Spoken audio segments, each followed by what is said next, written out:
for a year. No one in their right mind would ask a person to marry them when they've only known each other for a year.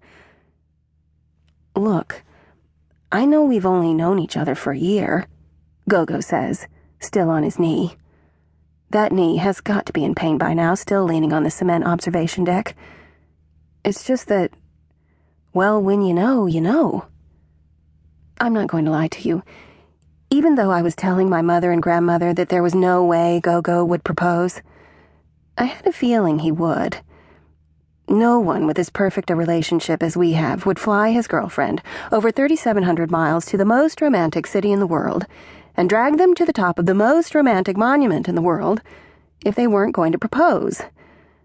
Deep down inside, this is what I knew when Gogo gave me the itinerary. A week in Paris. We'll stay at the Georges Cinq. I'm going to take you to all of my favorite bistros. I can't wait to show you the Mona Lisa. I'm planning a whole day at Versailles. The first thing we'll do when we get there is go straight to the Eiffel Tower. I could have said no to the trip. I could have told him that if this trip was all about proposing, I wasn't ready to get married. I didn't, though.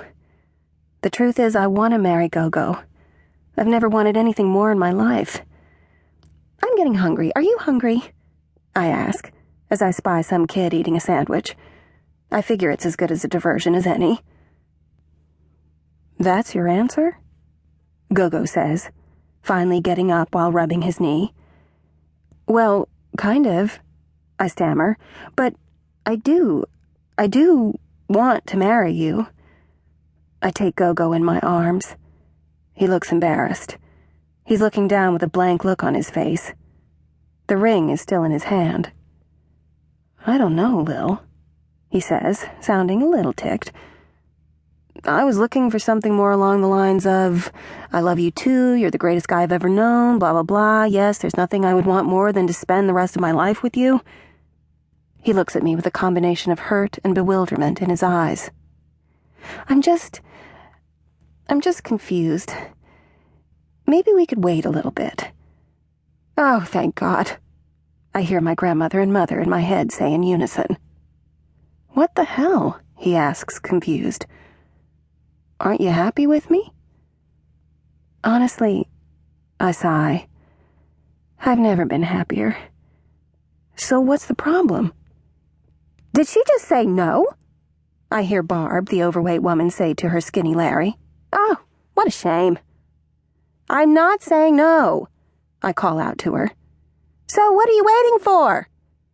Barb puts her hands on her hips, as if she wants to scold me. So what are you saying? Gogo says, taking a step back. Gogo, I'm crazy about you.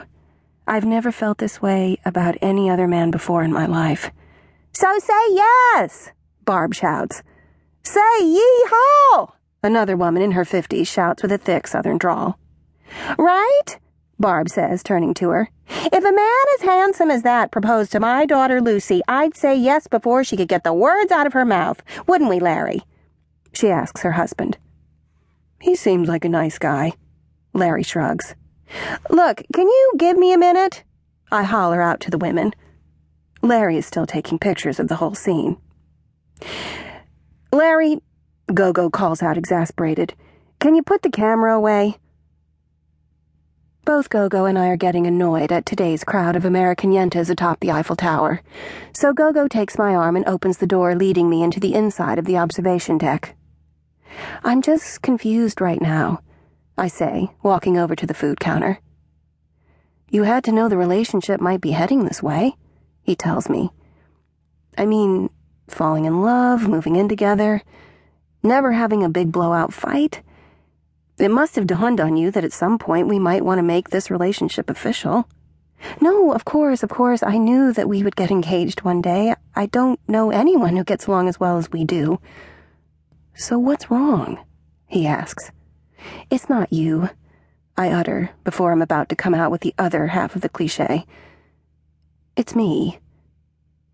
So what, you're not ready? I still love you too, I tell him. I love you like crazy. But I'm just not ready. Gogo takes a deep breath and exhales.